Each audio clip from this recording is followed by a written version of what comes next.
I used to believe that being kind was enough. Not naive in a childish way, Kai, just open, trusting. The kind of girl who believes that if you love honestly, life will answer the same way. I was poor then, but I didn't feel poor. I had him. And for a while, that felt like everything.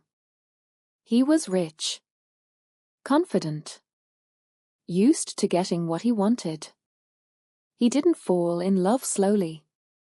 He chose me quickly, as if I was something he had decided would belong to his life. He liked that I was simple, that I didn't demand, that I looked at him like he was enough. I mistook that for love. When I told him I was pregnant, I didn't cry. I didn't panic. I smiled. I thought it would bring us closer. I thought he would take my hands and say we would figure it out together. Instead, he went quiet. Very quiet. He didn't shout. Didn't accuse me. Didn't deny it. He just looked at me, as if I had suddenly become inconvenient. "This isn't the right time," he said. "You know how complicated my life is." Complicated. That was the word he used to explain why he was about to disappear. A week later, he was gone. No dramatic goodbye. No final conversation. Just unanswered messages. A locked door. A life that continued, without me in it. And suddenly, I was alone. Pregnant. Broke. Standing in a city that didn't care whether I existed or not. I remember that first night clearly. I sat on a bench, because I had nowhere else to go. My phone battery was almost dead. My hands were cold. I pressed my palm against my stomach and whispered apologies to someone who hadn't even been born yet. I wasn't afraid for myself. I was terrified that my kindness had already failed someone else. People talk about abandonment like it's a single moment. It isn't. It's waking up every day, realizing there is no one to call. It's counting coins and wondering whether to buy food or save it for tomorrow.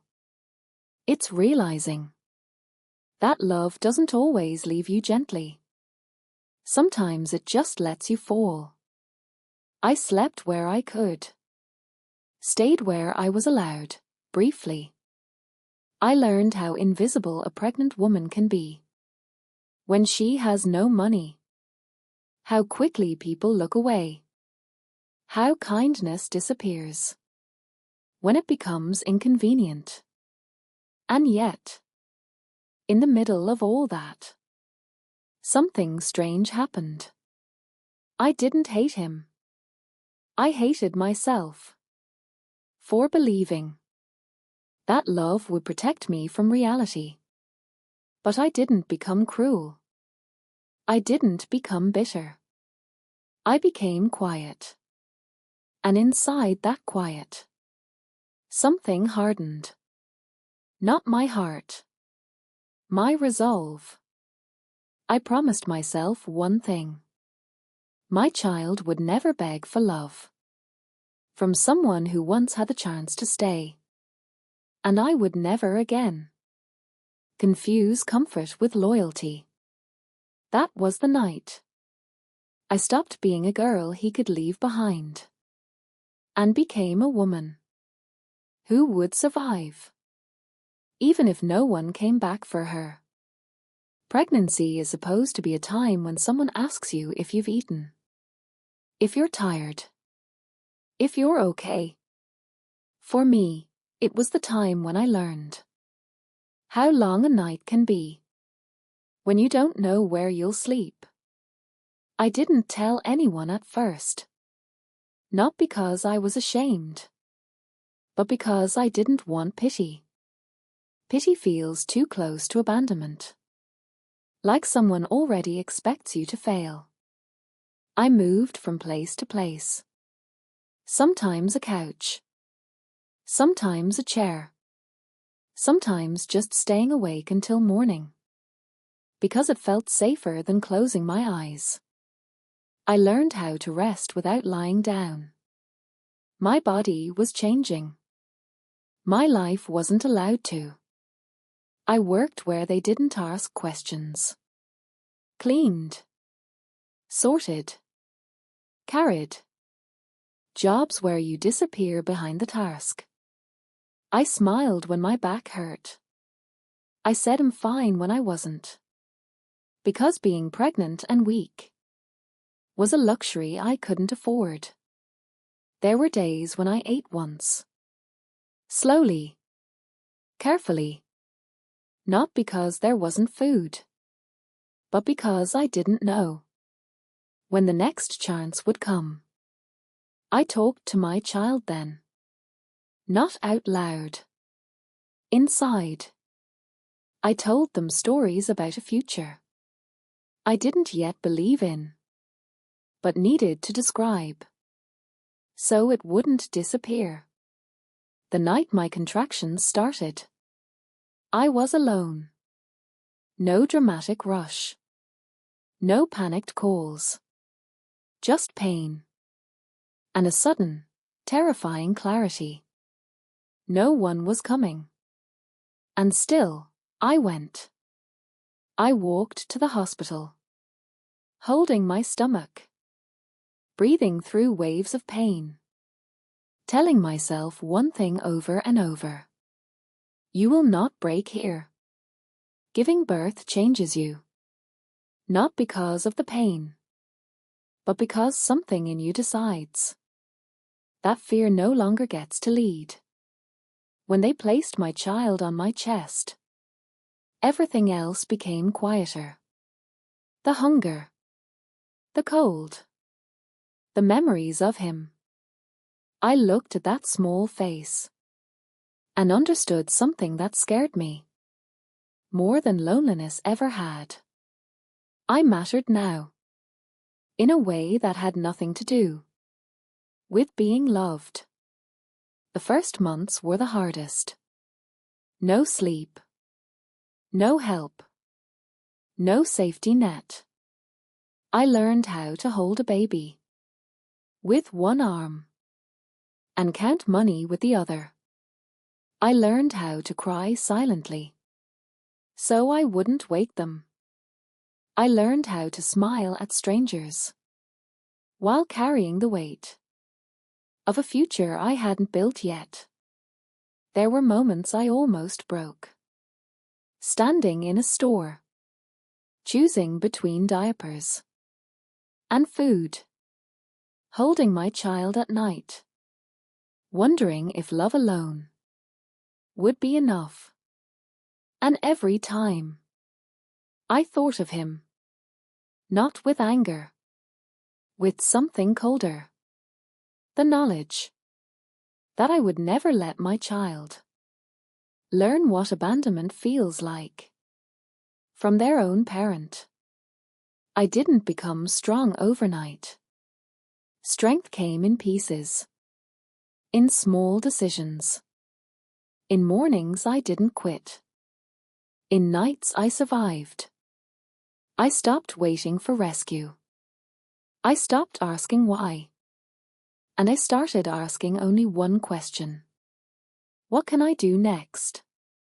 One day, someone offered me work. Not charity. Real work. I took it. Then another. Then more. Slowly, my life began to resemble something solid. Not good yet. Not easy. But real. Sometimes, When my child slept on my chest, I thought about the girl I used to be. The one who believed kindness would protect her. I didn't lose that kindness. I just learned that kindness without boundaries is how you disappear. And I was done disappearing. I didn't know it yet. But this was the beginning of the part of my life he would never understand. The part where I built something without shortcuts, without applause, without him. People think survival ends once you stop being hungry. They're wrong. That's only where the real work begins. When my child turned 1, I looked at my life honestly for the first time. I wasn't on the street anymore. I wasn't counting coins every night. But I was still standing on something fragile. And I knew, if I didn't change now, we would stay one bad day away from falling again. I stopped waiting for comfort. I stopped hoping someone would notice how hard I tried. I began choosing the difficult option. Every single time. The job that paid less, but taught me more. The schedule that exhausted me, but moved me forward. I studied at night. After my child fell asleep, I learned things that scared me. Things I didn't think I was smart enough for. And then I learned them anyway. There were moments I doubted myself. Standing in rooms where everyone seemed more confident, more prepared, more entitled to be there. I remembered his voice then. The calm certainty with which he once said, I didn't belong in that world. And instead of breaking me, that memory pushed me forward. Not out of anger, out of refusal. Slowly, people began to trust me. Not because I asked them to, but because I showed up prepared. On time. Consistent. I didn't talk about my past. I didn't explain my struggles. I let my work speak. And for the first time in my life, it spoke loudly. My income grew. Not suddenly. Not dramatically. But steadily. I moved into a small apartment with windows that let light in. I bought furniture piece by piece.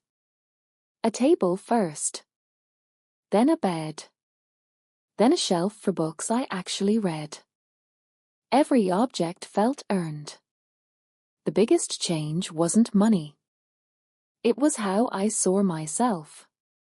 I no longer introduced myself as someone trying. I was doing. I stopped apologizing for taking space. Stopped shrinking my voice. I learned how to say no without explaining myself. There were people who tried to test me, who assumed kindness meant weakness. They were wrong. Kindness was still there, but now it had boundaries. I had learned the difference between being gentle and being available for harm. Sometimes, late at night, I wondered what had happened to him. Not with longing, with curiosity. I wondered if he was still confident, still sure the world owed him something. And then I realized his story no longer mattered to mine.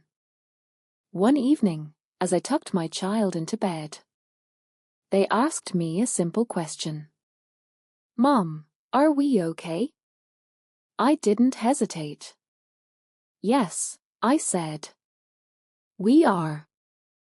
And I meant it. Not because life was perfect, but because it was ours. Built slowly. Honestly. Without shortcuts. I didn't know then that somewhere his life was beginning to crack.